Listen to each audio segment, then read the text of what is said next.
Good evening.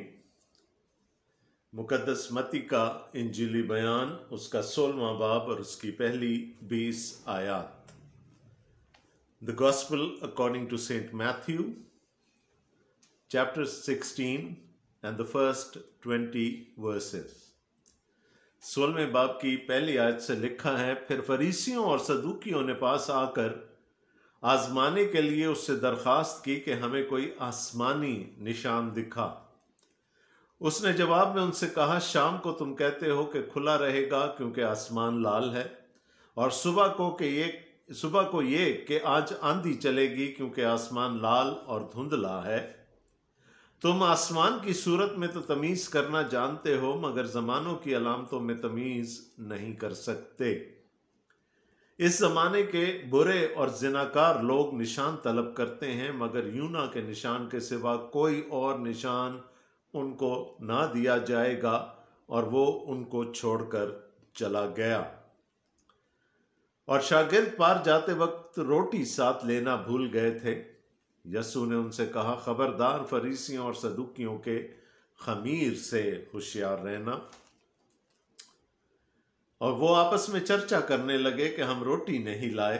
यीशु ने ये मालूम करके कहा, आए कम एतकादो, तुम आपस में क्यों चर्चा करते हो कि हमारे पास रोटी नहीं? क्या अब तक नहीं समझते? और उन 5000 आदमियों की 5 रोटियां तुमको याद नहीं? और ना ये कि कितनी टोकरियां उठाई?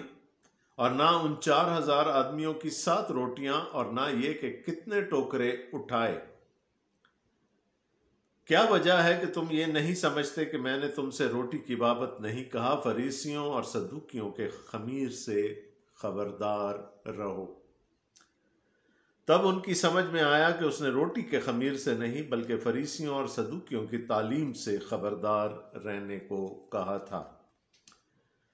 जब यीशु कैसरिया फिलिप्पी के इलाके में आया तो उसने अपने शागिर्दों से ये पूछा कि लोग इब्ने आदम को क्या कहते हैं? उन्होंने कहा, बाज यूहन्ना बपतिस्मा देने वाला कहते हैं, बाज एलिया, बाज यर्मिया या नबियों में से कोई। उसने उनसे कहा, मगर तुम मुझे क्या कहते हो? शमौन पतरस ने जवाब में कहा, तू जिंदा खुदा का बेटा मसीह है। यीशु ने जवाब में उससे कहा, मुबारक है तू शमौन बरयूना, क्योंकि ये बात गोश्त और खून ने नहीं बल्कि मेरे बाप ने जो आसमान पर है तुझ पर जाहिर की। और मैं भी तुझसे ये कहता हूं कि तू पतरस है, और मैं इस पत्थर पर अपनी कलीसिया बनाऊंगा, और आलम अरवा के दरवाजे उस पर गालिब ना आएंगे। मैं आसमान की बादशाही की कुंजियां तुझे दूंगा, और जो कुछ तू जमीन पर बांधेगा वो आसमान बंधेगा, और जो कुछ तू जमीन पर खोलेगा वो आसमान पर खुलेगा। उस वक़्त उसने शागिर्दों को हुक्म दिया कि किसी को ना बताना कि मैं मसीह हूं। ये हमारे खुदावंद यीशु मसीह की इंजील है। ऐ मसीह तेरी तारीफ हो। आमीन। We have entered into a very important chapter in the Gospel according to Saint Matthew, the 16th chapter। बड़ा अहम बाब है ये, क्योंकि इसमें हमें बड़ी एनरिचिंग थियोलॉजी मिलेगी। इलाहियात, इल्मुल मसीह हमें इस चैप्टर में इस बाब में देखने को मिलेगा। लेकिन बात शुरू होती है फिर एक बहस से, और यहां पर यह बहस हो रही है फरीसियों और सदूकियों की खुदावंद यीशु मसीह के साथ। There are Pharisees and there are Sadducees. Why did they come together? It's a mystery. इन दोनों गिरोहों की आपस में नहीं बनती थी। इनके ईमान में फर्क था। फरीसी बुजुर्गों की रिवायात पर चलने वाले लोग थे।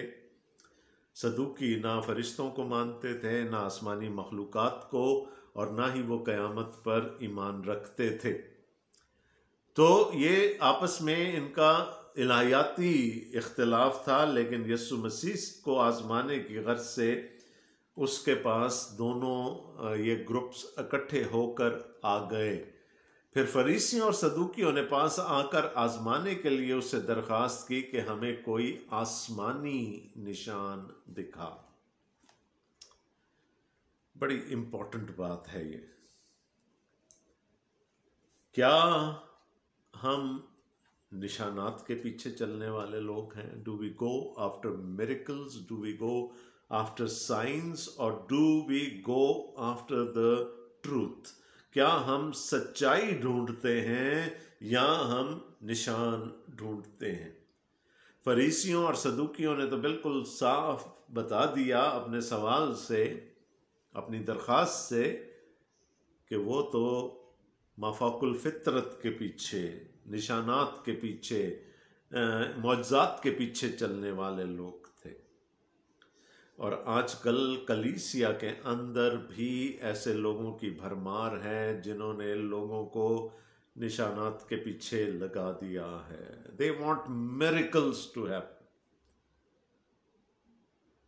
आज एक आप एवरेज चर्च में चले जाएं, they don't care for the biblical truth.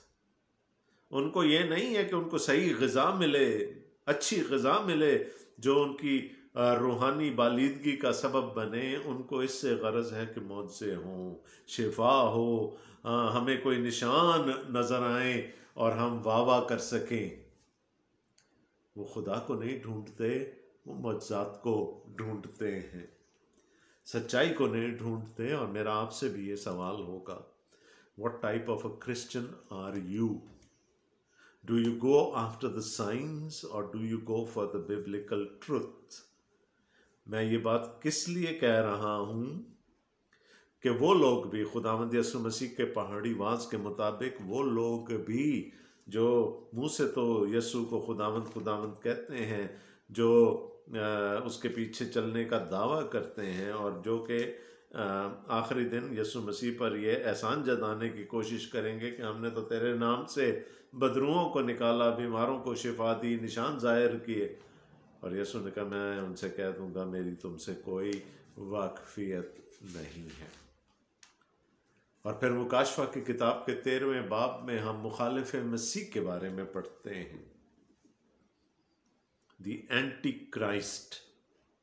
In revelation chapter 13 क्या लिखा है कि वो निशान जाहिर करता था, करेगा, यहां तक कि आसमान से आग भी बरसा देगा। तो मौजज़ात का होना, निशानों का होना इस बात की दलील नहीं है कि वो खुदा की तरफ से है। मुखालिफ मसीह भी ये कर पाएगा। जब खुदा ने हमें अपना ये कलाम दे दिया तो हम इसके वसीले से सच्चाई क्यों नहीं तलाश करते? क्यों नहीं वो भी बाकी लोगों की तरह खुदावंद यीशु मसीह के कदमों में बैठ गए उसकी तालीम सुनने के लिए? वो निशान तलब कर रहे हैं। और अभी हम कहाँ से होते हुए चले आ रहे हैं?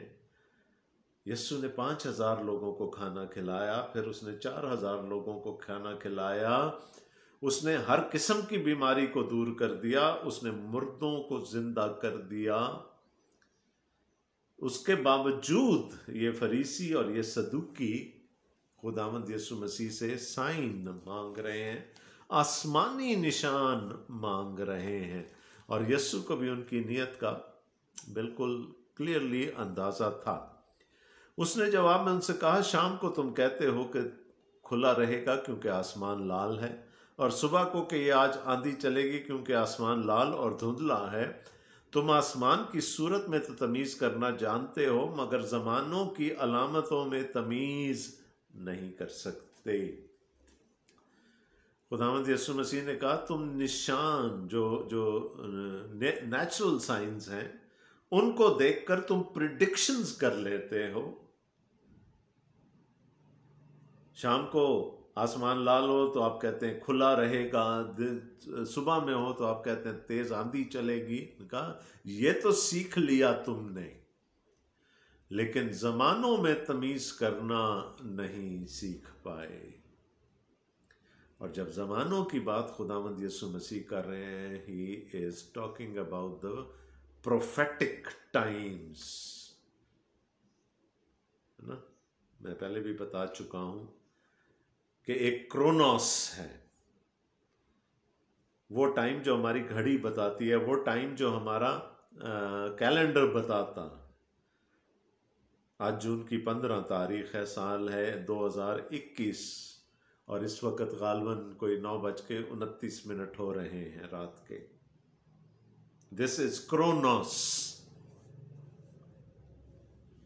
लेकिन एक खुदामंद का वक्त है, वो ज़माने जो खुदावंद ने मुकर्रर कर दिए हैं, वो मयादें जो खुदावंद ने मुकर्रर कर दी हैं, जिसको बाइबल मुकद्दस में यूनानी जुबान में कायरोस कहा गया। उसने कहा तुम उन ज़मानों की तमीज़ नहीं कर सकते अगरचे के उनकी निशानियां तुम्हें बता दी गई हैं।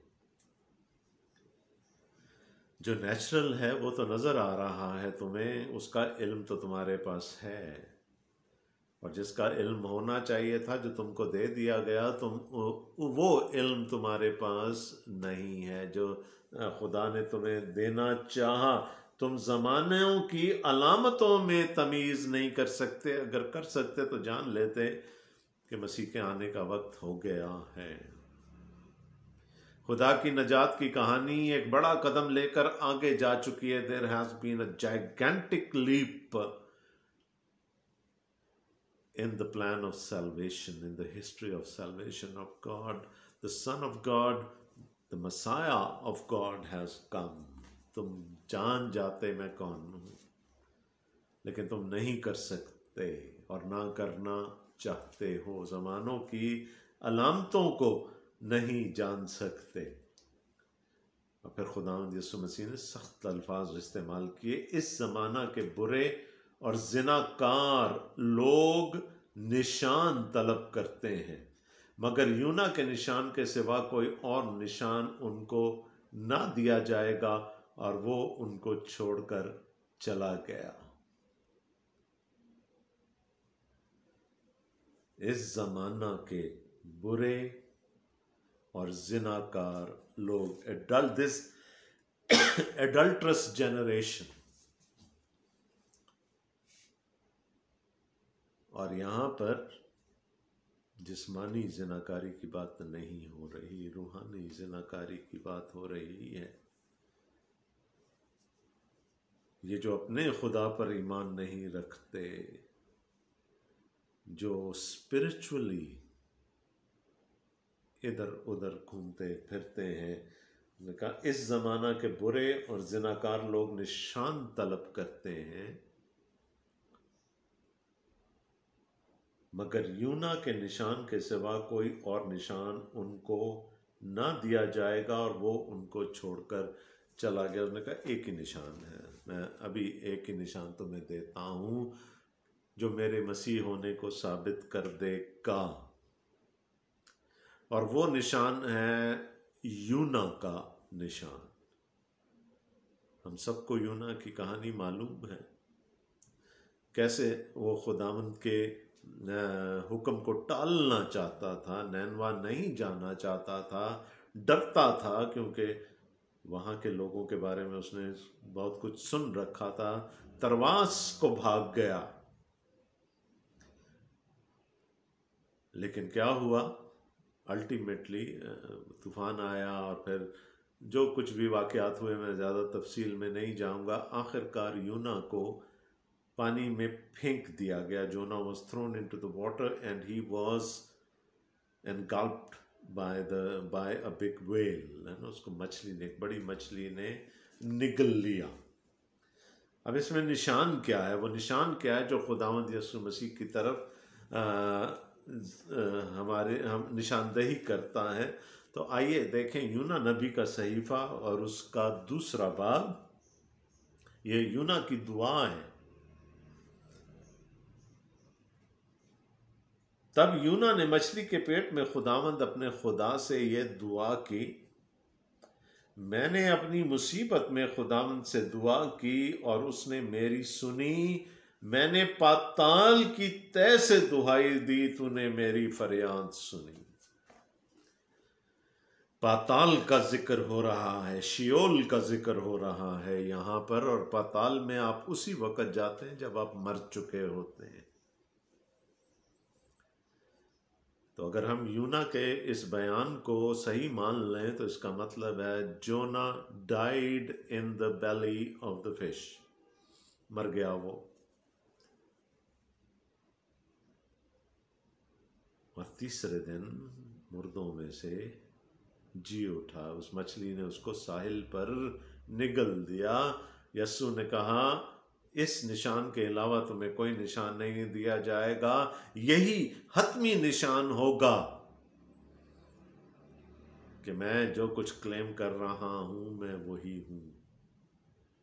माय रेजरेक्शन, मेरी कयामत, मेरा मुर्दों में से जी उठना, वो हतमी निशान होगा जो कि इस बात को साबित कर देगा कि मैं ही मसीह हूं।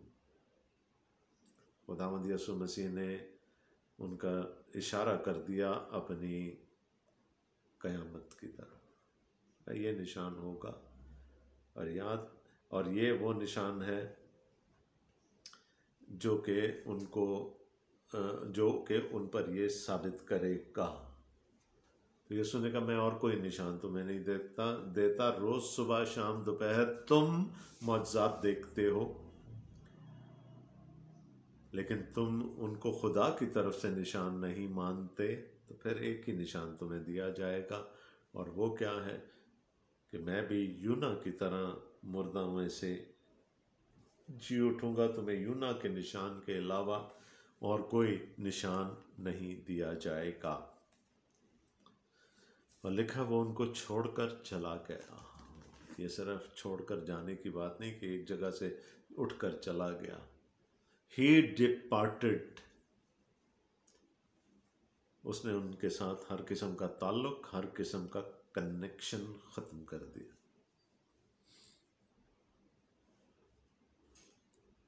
Which means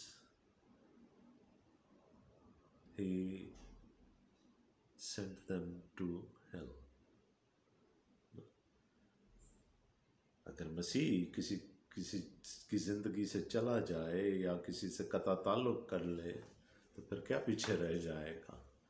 चूंकि वो ईमान नहीं लाना चाहते थे, वो बहाने ढूंढ रहे थे।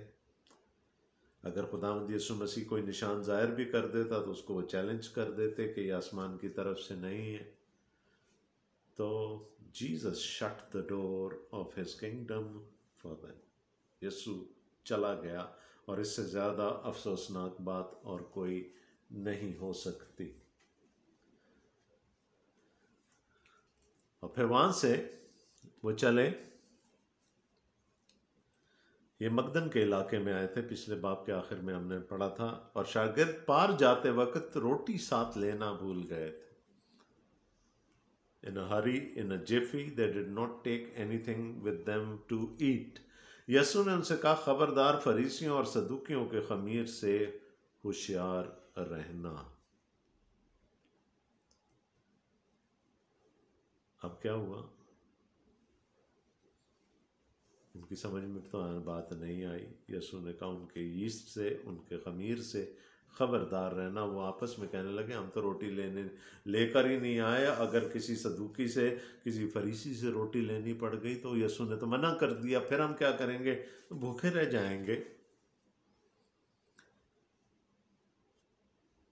आपस में चर्चा करने लगे कि हम रोटी नहीं लाए। यीशु ने ये मालूम करके कहा, ऐ कम एतकादो, तुम आपस में क्यों चर्चा करते हो कि हमारे पास रोटी नहीं।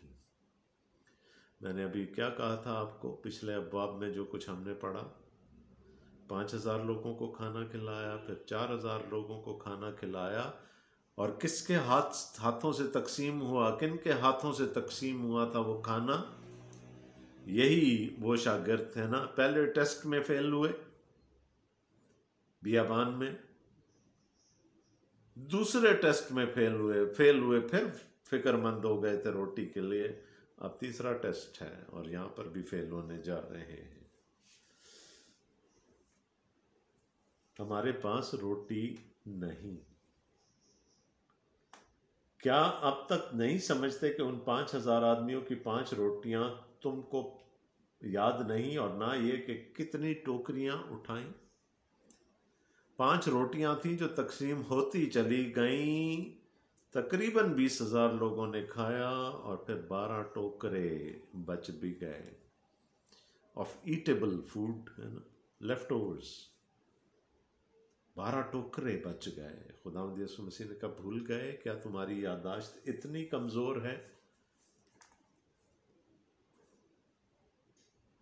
और ना उन 4,000 आदमियों की 7 रोटियां, और ना ये कि कितने टोकरे उठाए। वहां से 7 टोकरे उठाए गए थे। खुदावंद यीशु मसीह ने कहा, एक दफा नहीं 2 दफा तुम्हारे दरमियान इतने बड़े मौजे हो गए। अब जरा सोचें, ऊपर लोग मांग रहे थे कि हमें निशान दिखा। शागिर्दों ने ये तो नहीं कहा कि हमें निशान दिखा, लेकिन यीशु की कुदरत पे तो शक कर ही लिया। फिक्रमंद हो गए कि क्या खाएंगे, रोटी तो साथ लाए नहीं। और खुदावंद यीशु मसीह ने फिर उनको समझाया कि मैंने जो तुमसे सवाल किया था, तुम्हें एक नसीहत की थी फरीसियों और सदूकियों के खमीर के बारे में, वो रोटी की बाबत नहीं की थी। वो इंक्विजिशन जो थी वो रोटी की बाबत नहीं थी। It did not concern the bread that we are going to ईट।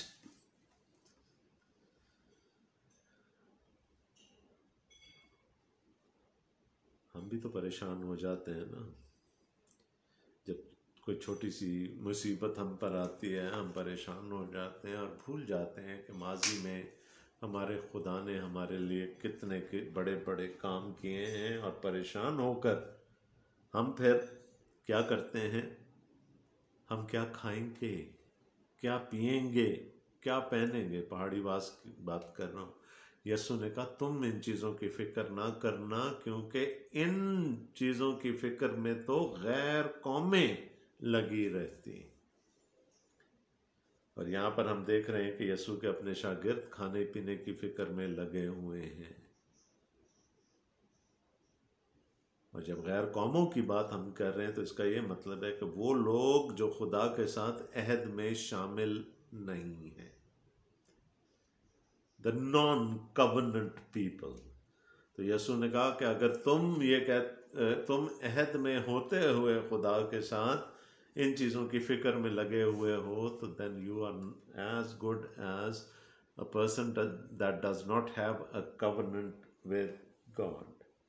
तब उनकी समझ में आया कि उसने रोटी के खमीर से नहीं बल्कि फरीसियों और सदूकियों की तालीम से खबरदार रहने को कहा। बाद में समझ आया जब यीशु ने समझाया कि यह क्या कहना चाह रहा था यीशु, कि उनकी तालीम से खबरदार रहना। उनकी तालीम सही नहीं है।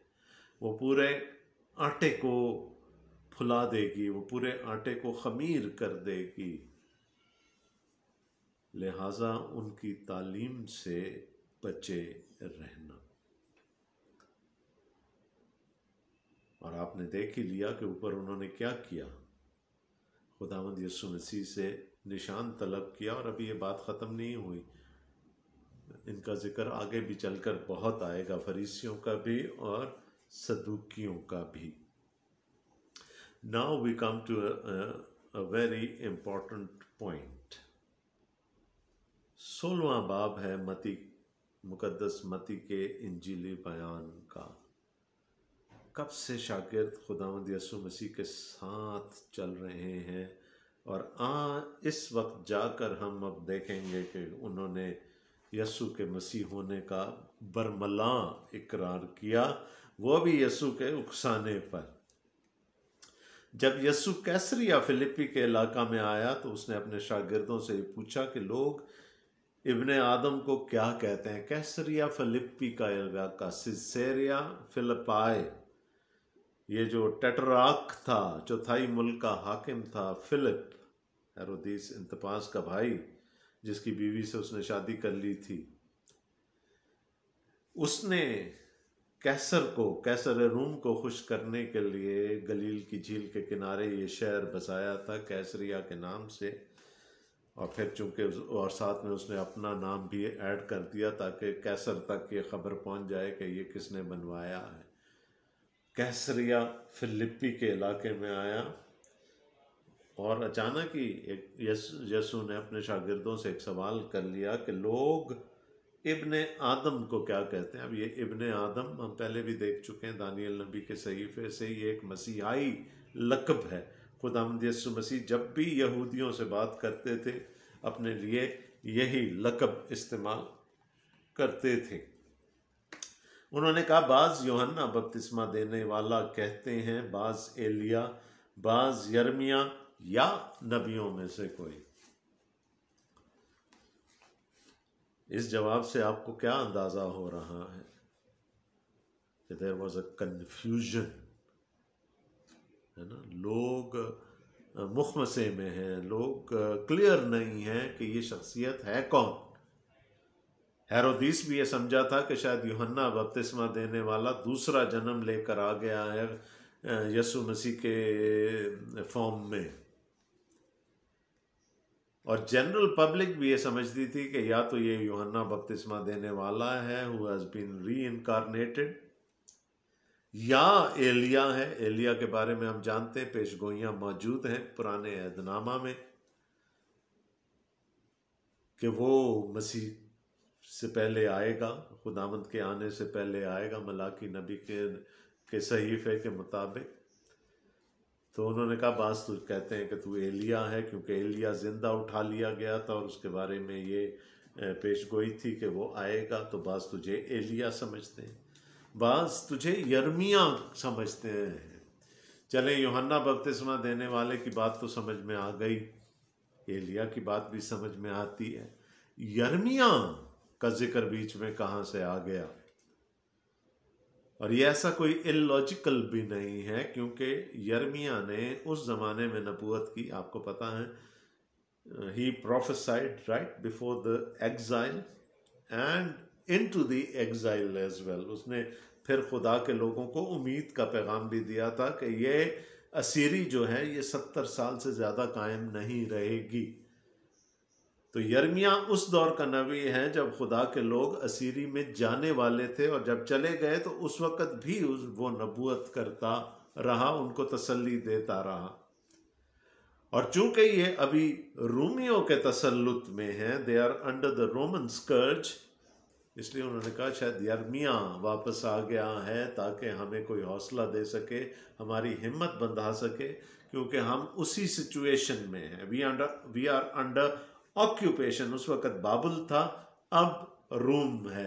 तो उन्होंने कहा शायद ये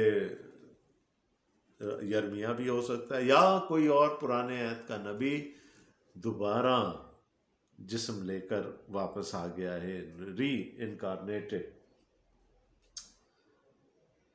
तो there was a confusion among the people. अब ये चीज़ अपनी जहन में ताज़ा रखिएगा, क्योंकि जब हम 20वीं आयत पे पहुंचेंगे उसका इससे ताल्लुक है। So the general public was confused कि हम क्या करें। और दूसरी तरफ फिर खुदावंद यीशु मसीह ने एक बड़ा पर्सनल सवाल कर लिया अपने शागिर्दों में से। उसने उनसे कहा, मगर तुम मुझे क्या कहते हो?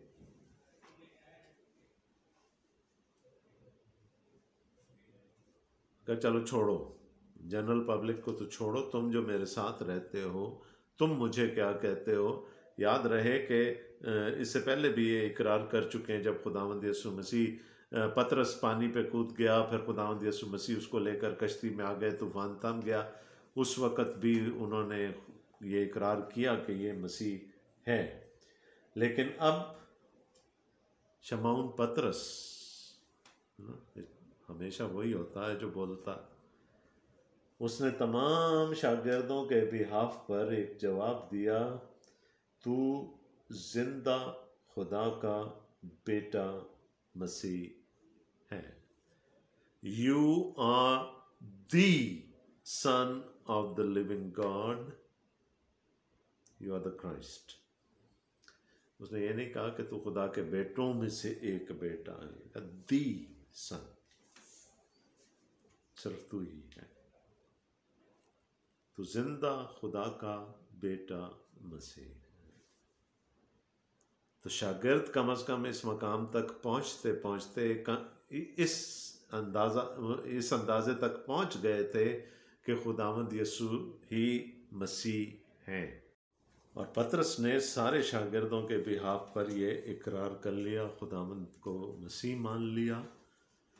And the son of God, which is again an idiom for the Messiah. मसीह, ये भी मसीहाई लक़ब है, एक खुदा का बेटा। अब देखिए कि खुदावंद यीशु मसीह क्या कहते हैं कि वो जो ये कंक्लूजन निकाला है पतरस ने, उसके बारे में खुदावंद यीशु मसीह किस तरह से कमेंट करते हैं पतरस को। यीशु ने जवाब में उससे कहा, मुबारक है तू शमाउन बर यूना। खुदावंद यीशु मसीह उसके इब्रानी नाम पर चले गए। आए यूना के बेटे शमाउन, तू मुबारक है। You are blessed, you are happy, you have the grace of God upon you, O Simon son of Jonah. मुबारक है तू। और क्यों खुदावंद यीशु मसीह ने इस दफा खास उसको उसके इब्रानी नाम से पुकारा? इसलिए कि शमाउन के मतलब है, शमाउन का मतलब है शिमा, सुनने वाला। और ना सिर्फ सुनने वाला, सुनकर कबूल करने वाला, शमाउन।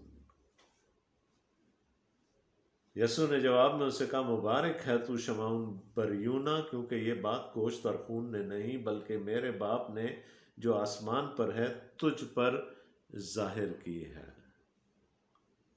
ये जिस्मानी तौर पर नहीं हो सकता। ये ऐसा नहीं है कि इंसान होते हुए तुझ पर किसी दिन ये उकदा खुद ब खुद खुल गया। No, no one can know me as the Christ, the Son of the living God, except for the revelation from God. ये इल्हामी बात है, ये इलाही बात है, this is divine. Being a human being, इंसानी अक्ल से, इंसानी समझ से, इंसानी फैकल्टी से ये बात समझ में आने वाली नहीं है। You just can not stumble upon this truth that I am the Messiah. ये बात जब तक मेरा बाप किसी पर जाहिर ना करे, कोई इसे हासिल नहीं कर सकता, कोई मुझे जान नहीं सकता। It's only through revelation. And we thank God for this revelation of God that we have in our hands. जब तक खुदा रिवील ना करे अपने बेटे को, अपने मसीह को, इंसान उसे समझ नहीं सकता। इंसानी अक्ल में वो समा नहीं सकता। अगर समा सकता तो आज सारी दुनिया उसकी मुतक़िद ना होती क्या? It is only through revelation. खून और गोश्त से नहीं बल्कि मेरे बाप ने जो आसमान पर है तुझ पर जाहिर की है। और मैं भी तुझसे कहता हूं, now that you know me as the Messiah, I tell you, तू पतरस है, पत्थर है।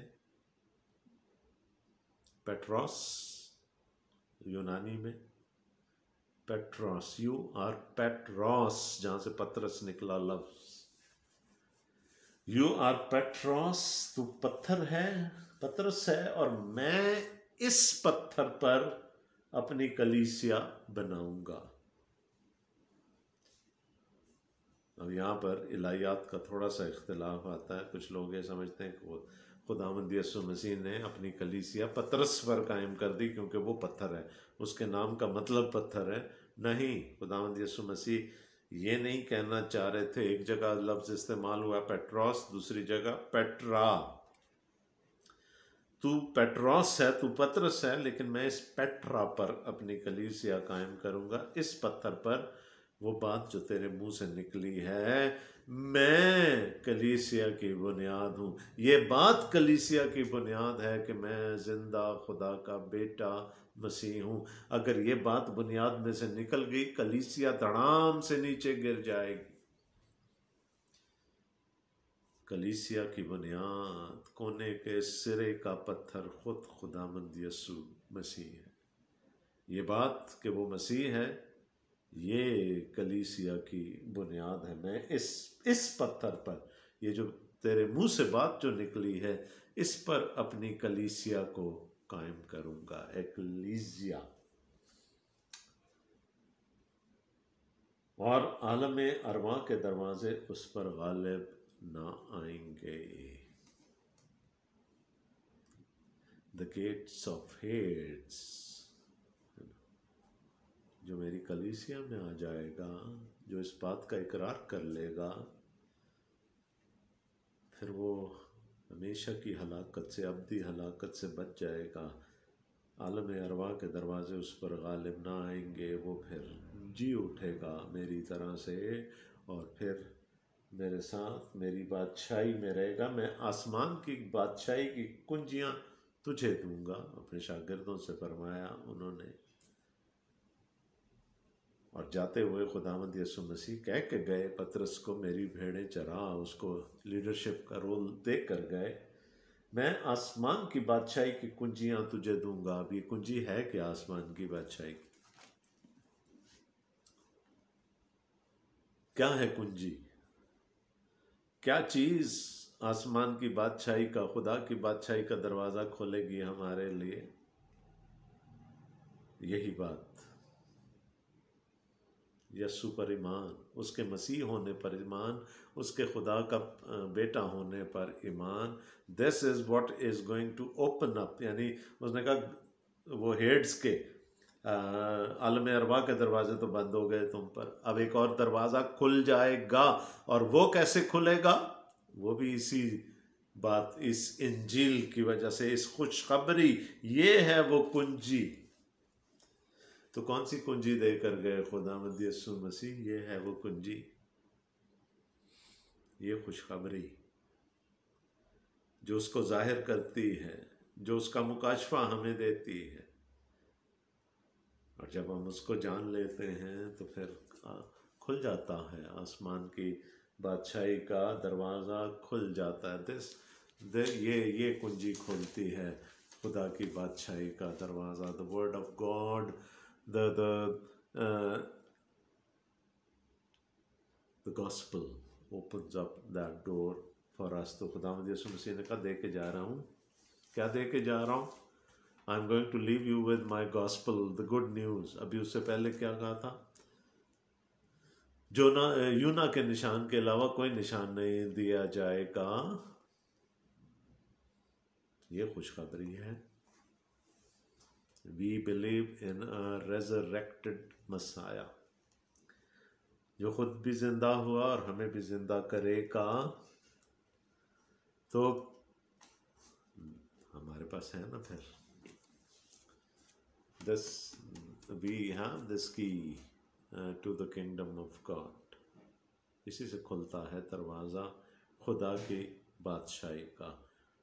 God reveals his son to us through this, and once his son is revealed to us, the door opens। वो इंजील, वो गॉस्पल, वो good news जो हमारे पास है, वो खुशखबरी, वो है उसको खोलने की कुंजी। और क्या कहा खुदावंद यीशु मसीह ने? मैं आसमान की बादशाही की कुंजियां तुझे दूंगा।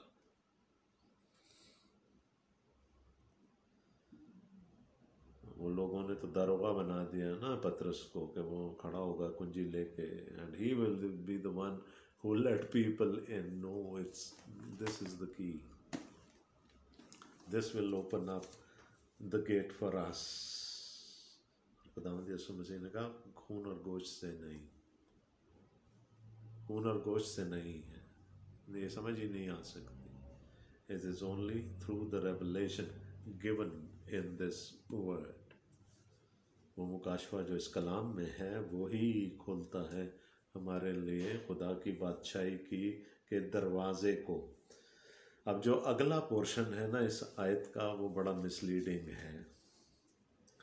लोगों ने कहा कि देखें जी खुदावंद यीशु मसीह अपने ऊपर ईमान रखने वालों को कितनी बड़ी कुदरत दे गया कि जो वो करेंगे खुदा भी वही करने पर मजबूर हो जाएगा।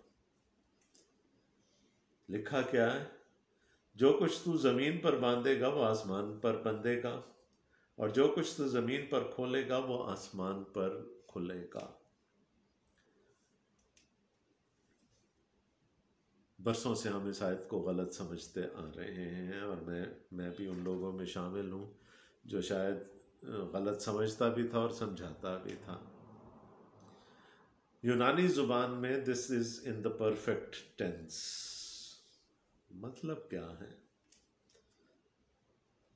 इस आयत का मतलब क्या है? अगर मैं इसको ट्रांसलेट करना चाहूँ थोड़े डिफरेंट अंदाज में, मैं आसमान की बादशाही की कुंजियां तुझे दूंगा, वो हमने देख लिया क्या है। और जो कुछ आसमान पर बंध चुका है तू जमीन पर बांधेगा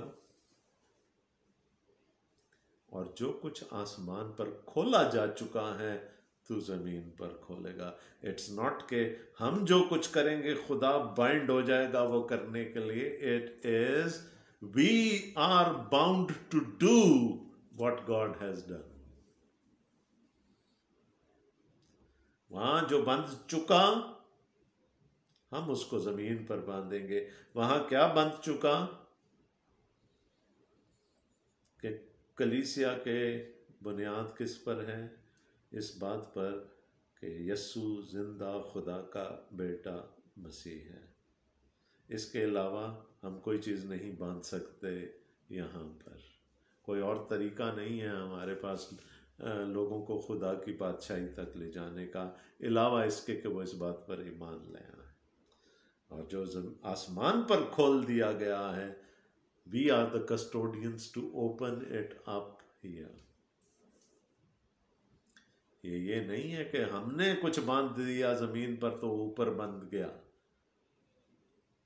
अपना मकाम पहचान लें, इंसान हैं हम, चाहे यीशु के हैं, चाहे उसके शागिर्द हैं, चाहे उसके खादिम हैं, फिर भी इंसान हैं। खुदा हमारा महकूम नहीं है, नौज़ुबिल्लाह, हम उसके महकूम हैं। जो उसका इरादा आसमान पर बन चुका है, उसने ये सादत हमें दी, ये शर्फ हमें दिया कि उसको ज़मीन पर बांध सकें। जिसको उसने वहाँ से बचा लिया है, शायद वो मुझे और आपको वसीला बना दे उसको इस ज़मीन पर बचाने का। जिसकी बेड़ियाँ उसने उधर से खोल दी हैं, शायद वो मुझे और आपको वसीला बना दे यहाँ पर वो बेड़ियाँ खोलने का। It's not the other way around. जो आसमान पर बंध चुका है हम वही बांधते हैं ज़मीन पर ना। अगर ऐसा ना होता तो वो तो दुआ ही उल्टी हो जाती। खुदावंद यीशु मसीह ने जो सिखाई थी, जैसी तेरी मर्जी आसमान पर पूरी होती है ज़मीन पर भी हो। फिर तो खुदावंद यीशु मसीह ये कहते हैं ना कि जैसे तुम्हारी मर्जी ज़मीन पर पूरी होती है वो आसमान पर भी हो। और हम में से बहुत सारों का अकीदा ये है। It's not like that. जो कुछ खुदा ने आसमान पर बांध दिया, हमारे वसीले से वो ज़मीन पर बांधता है। जो कुछ उसने आसमान पर खोल दिया, हमारे वसीले से वो ज़मीन पर खोलता है। इससे बड़ी सादत मेरे और आपके लिए और कोई हो नहीं सकती। उस वक़्त उसने शागिर्दों को हुक्म दिया कि किसी को ना बताना कि मैं मसीह हूँ। शागिर्द इस नतीजे तक पहुँच चुके हैं कि वो मसीह है।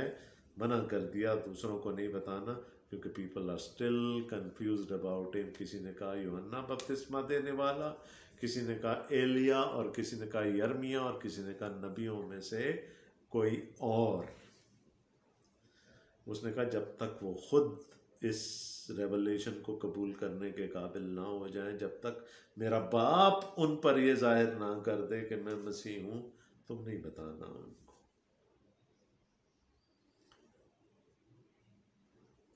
He is. He is the Son of the living God. वो जिंदा खुदा का बेटा मसीह है. आमीन.